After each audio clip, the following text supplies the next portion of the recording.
కాంతార పరిచయం లేని సినిమా పేరండి ఇది. ఎందుకంటే ఒక చిన్న సినిమాగా వచ్చి ఒక బ్లాక్ బస్టర్ అయ్యి 300, 400 అయితే కలెక్ట్ చేసిందండి. ఒక డబ్బింగ్ మూవీగా వచ్చి ఒక పాన్ ఇండియా మూవీగా వచ్చిందంటే అర్థం చేసుకోవచ్చు. దాంతో రిషబ్ శెట్టి నేషనల్ అవార్డ్ వచ్చింది. చాలా మంచి పేరైతే వచ్చిందండి. చాలా మందికి రిషబ్ శెట్టి అంటే తెలియదు తెలుగు వారికి కూడా. ఆ సినిమాతో అయితే ఒక టాప్ లెవెల్‌కి వెళ్ళిపోయారు. నేషనల్ అవార్డ్ కూడా వచ్చింది ఆయనకి. సో దానికి ప్రీక్వెల్‌గా వచ్చిందే కాంతార చాప్టర్ 1 ఈ రోజు అయితే గ్రాండ్‌గా రిలీజ్ అయిందండి.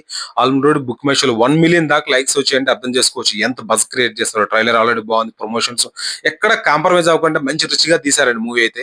సో ఫస్ట్ లేట్ చేయకుండా రివ్యూ కోసం వెళ్దామండి. సో మూవీ అయితే చూసొచ్చిన చాలా చాలా బాగుందండి. సో కాంతారాకి దీనికి అసలు సంబంధం ఉండదు. ఎందుకంటే అదొక జోనర్. ఎందుకంటే అది ఫస్ట్ అటెంప్ట్ కాబట్టి అలా ఉంది. బట్ దానికి డబుల్ ఉందండి ఇది. ఆ విజువల్స్ ఏంటి, ఆ గ్రాండ్ చాలా చాలా బాగుందండి.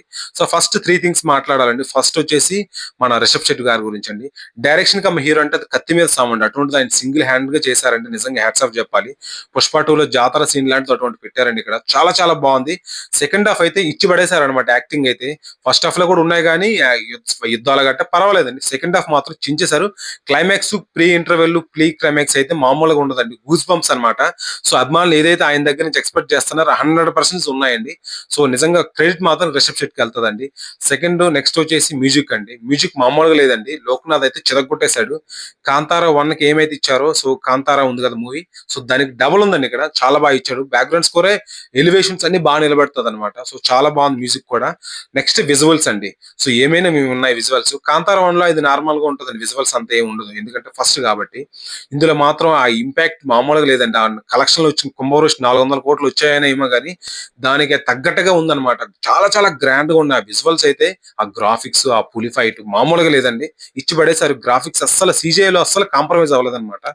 రూపాయి కూడా ఖర్చుకి వెనకాడకుండా చేశారు ఈ మూవీ. సో వీళ్ళు మెయిన్ అన్నమాట. ఈ 3 థింగ్స్ అన్నమాట మాట్లాడాలి సినిమా కోసం. సో ఇక ఫస్ట్ హాఫ్ గురించి చూస్తే ఫస్ట్ హాఫ్ సోగా ఉందండి. సో ఫస్ట్ 40 మినిట్స్ ఏంటి ఇంత బోర్ పడుతుంది, ఎక్కడికో వెళ్దాం అనుకుంటే ఏదో ఎక్స్పెక్టేషన్స్ ఏంటి ఎలా ఉంది అనుకున్నాం. తర్వాత ఎప్పుడైతే ప్రీ ఇంటర్వెల్ స్టార్ట్ అయిందో నాకు తెలిసి ఒక టాప్ లెవెల్కి వెళ్ళిందండి. ఆ టెంపో నాకు సెకండ్ హాఫ్ క్లైమాక్స్ వరకు వెళ్ళింది అనమాట. అంటే అర్థం చేసుకోవచ్చు ఏ మాత్రం తీసుకొచ్చారు ఆ మూవీని. సో ఫస్ట్ హాఫ్ కంటే సెకండ్ హాఫ్ చాలా చాలా బాగుంది. ఆ ఇంటర్వెల్ నుంచి మా మూవీ అన్నమాట మొత్తం యాక్చువల్గా మనకు పైసా వసూలు అనమాట. సో ఫస్ట్ 40 మినిట్స్ కొంచెం బోర్ పడుతుంది. కొంచెం ట్రిమ్ చేయాల్సి ఉండే.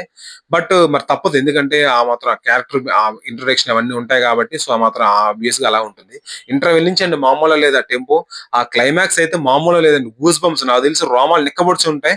కాంతార చూడని వాళ్ళు, చూసిన వాళ్ళు ఎవరైనా కానీ ప్రతి ఒక్క హీరోయిన్, కన్నడనే కాదు ఏ హీరోయిన్ కానీ ఆ కాంతార క్లైమాక్స్, ఈ సినిమాలో క్లైమాక్స్ చూస్తే మాత్రం మామూలుగా ఉండదండి. సో అంత బాగుంది క్లైమాక్స్. అంత బాగా డిఫైన్ చేశారు. నెక్స్ట్ కూడా ఉంటుంది అంటున్నారు కాంతార 2 కూడా.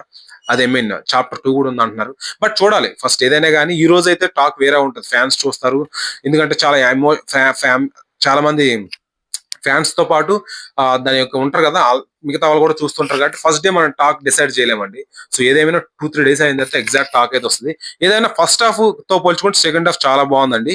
మెయిన్ రిసెప్షన్ కి అయితే 100% మార్క్స్ వస్తాయండి. ఇంకో విషయం ఏంటంటే సో ఆల్రెడీ తెలుగులో కూడా మంచి బజ్ వచ్చింది. ఎందుకంటే ఎన్టీఆర్ గారు వచ్చారు ఆడియో ప్రీ రిలీజ్ ఈవెంట్ కి. ప్లస్ రిషబ్ జెట్ కి ఎన్టీఆర్ మన సాన్నిహిత్యం గానీ, కాంతార 1 గానీ హిట్ అవ్వడం వల్ల సో అన్ని కలిసి వచ్చి మంచి బజ్ అయితే క్రియేట్ అయింది. ఇప్పటికి బుక్ మై షోలో 20,000 గంటగా బుక్ అవుతున్నాయంటే అర్థం చేసుకోవచ్చు. అందులో ఇంకో విషయం ఏంటంటే దసరాకి హాలిడేస్ కూడా వచ్చాయండి. సో అదొక మంచి అడ్వాంటేజ్. మంచి లాంగ్ వీకెండ్ కూడా కలిసి వచ్చింది. సో అన్ని విధాలు చూసుకుంటే మంచి డే 1 ఫిగర్స్ అయితే మంచిగా వస్తాయి. ఎందుకంటే సినిమాస్ కూడా పెద్దగా ఏమి లేవు కాబట్టి మంచి ఫిగర్స్ అయితే రావడానికి ఆస్కారం ఉందండి. నా ఎక్స్పెక్టేషన్ ప్రకారం 500 నుంచి 600 కోట్లు అయితే కలెక్ట్ చేస్తుంది అనిపిస్తుంది. చూడాలి మరి. సో ఏదేమైనా మంచి అయితే మూవీ అయితే చాలా బాగా నచ్చింది నాకైతే. నా రేటింగ్ అయితే 5కి అయితే 5/3 అండి నా రేటింగ్. సో ఓకే, మీరు ఎవరైనా మూవీ చూసినట్లయితే మీకు ఎలా అనిపించిందో కామెంట్ సెక్షన్ లో కామెంట్ చేయండి. మీకు ఏ సీన్ బాగా నచ్చింది? నాకైతే మాత్రం ఒక సీన్ చెప్పకూడదు. ఎందుకంటే రివీల్ చేయకూడదు స్టోరీ మాత్రం. ఎందుకంటే చాలా మంది ఎక్స్పెక్టేషన్స్ వెళ్తుంటారు కదా. సో ఒక సీన్ అయితే ఉంది. పుష్ప లాంటి సీన్, అది పుష్ప జాతర సీన్ లాంటిది. అదైతే బాగా నచ్చిందండి. చాలా బాగా చూపించారు అనమాట. చాలా బాగా యాక్షన్ కూడా చేశారు. మీకు ఏది నచ్చింది కింద కామెంట్ సెక్షన్ లో కామెంట్ చేయండి. ఎంత కలెక్ట్ చేస్తుంది అనుకుంటున్నారు కూడా కామెంట్ చేయండి. Please subscribe to my channel. Thank you.